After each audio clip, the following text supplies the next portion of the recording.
Welcome back to Walk the Walk. The UK nightmare is real.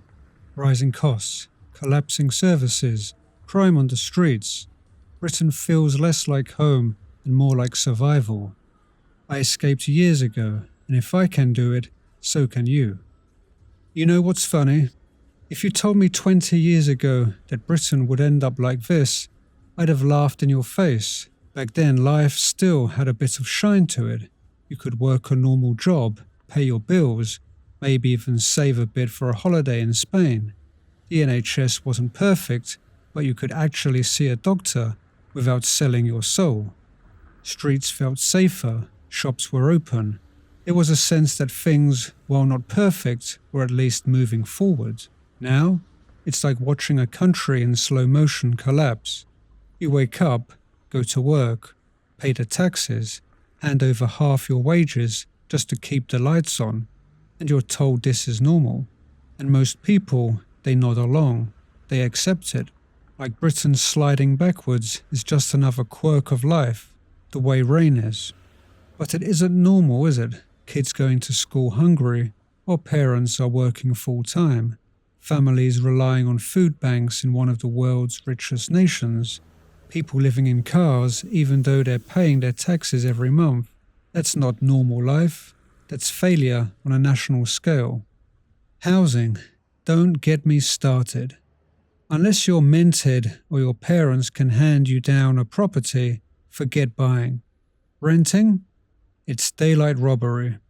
And when they say they're building affordable housing, what they really mean is houses to buy, not rent. And who ends up buying them? Landlords. Then they appear on the rental market at £1,000 a month, and round we go again. I've seen it happen in my own town. It's shameless. Then you've got the NHS. What used to be a source of pride is now an international punchline. In my area, if you want a doctor's appointment, you've got to be logged into an app by 8 in the morning, fingers hovering like you're trying to buy Glastonbury tickets. 10 minutes later, gone.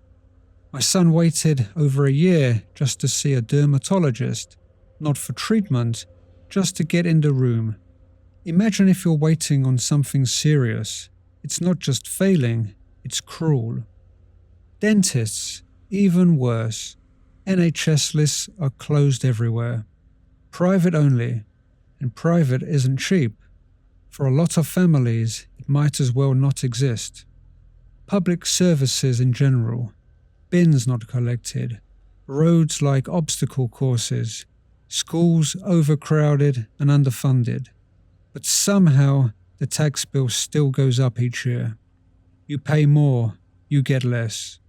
And they tell you to smile and be grateful. And what about safety? I wouldn't walk certain parts of Glasgow or London at night these days.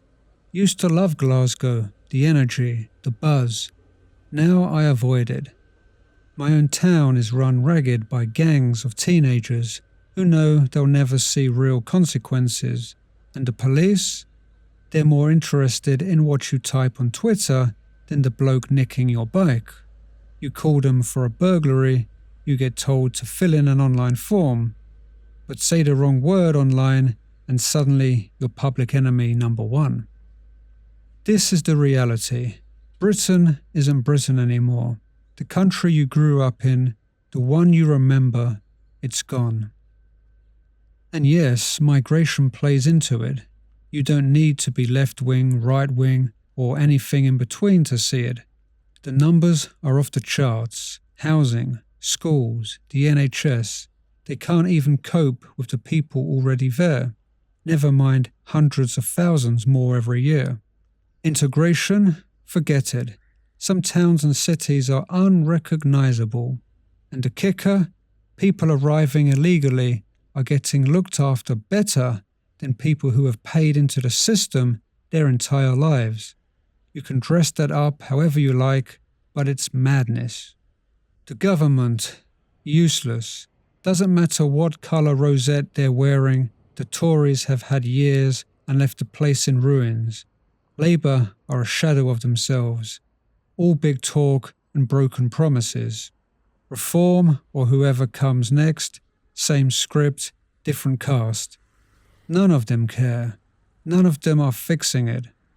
They're too busy calling ordinary people extremists for daring to point out what's right in front of their eyes. And so, most people keep their heads down, go to work, pay the bills, scroll TikTok, pretend it's all fine. I tried that too, but here's the truth. I was miserable. And I'm not going to spend another decade of my life pretending it's okay. But here's where it gets tricky, because I've lived abroad. I've spent time in South America, Colombia, Ecuador, Peru. And let me tell you, you soon realize the UK is actually a pretty nice place to visit. A holiday back home, a pint in the cozy pub, maybe a bit of nostalgia, walking the streets you grew up on. And that can feel lovely. But living there permanently, that's another story. A few weeks in, and you can't wait to leave again. And you also learn this. There's no secret paradise waiting out there. Every country has its problems. Corruption, inflation, dodgy politics, it's all part of the deal. South America has its chaos, believe me. But here's the difference. You can actually live. Your money stretches further. You can afford rent. You can eat well without going broke. You feel like you've got breathing room, and that makes the problems easier to handle. Some people move abroad thinking they're running away from their problems, and that's where it goes wrong.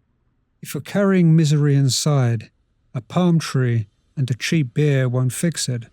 I've seen Brits abroad who thought leaving the UK would solve everything, but they never integrated. They never learned the language, never built a life. Just hung around expat pubs, moaning about how it's not like back home. Within a year, they were gone. So you've got to be smart about it. Don't just cut ties and disappear. Test the waters. Go live somewhere for 6 months. See how it feels. Build connections. Learn the language. Adapt. Don't expect perfection. The grass isn't greener. But sometimes it's cheaper and sunnier, and that alone can change your life. This isn't about finding utopia. It's about choosing which problems you'd rather deal with. In the UK, your problem is survival, working full-time, and still falling behind, paying more and getting less, waiting a year for a doctor's appointment, watching your kids grow up without fewer opportunities than you had. In Colombia, Ecuador, or Peru, your problems might be bureaucracy or crime in certain areas, or a bit of political chaos. But at least you're not fighting just to keep your head above water. At least you can breathe. That's why you really need to set up a date, 2026, maybe sooner, because you don't want to be sitting here 10 years from now, still queuing for food banks, still refreshing an app to see a doctor, still pretending this is fine. Life's too short to waste waiting for a miracle politician to fix it all. So here's the real question. What's keeping you here? Is it fear? Fear of change? Fear of the unknown? Is it guilt? Feeling you can't leave family behind? Is it loyalty to some faded version of Britain that doesn't exist anymore? If you weren't born here knowing what you know now, would you move to the UK? Honestly, I wouldn't. Not in a million years. So think carefully. Do you want to spend your life stuck in the new normal Britain? Crumbling services, sky-high costs, streets that don't feel safe? Or do you at least want to explore what life could look like somewhere else? Cheaper, warmer, freer? Because the truth is this. The UK you knew is gone, and the window to make a change won't stay open forever.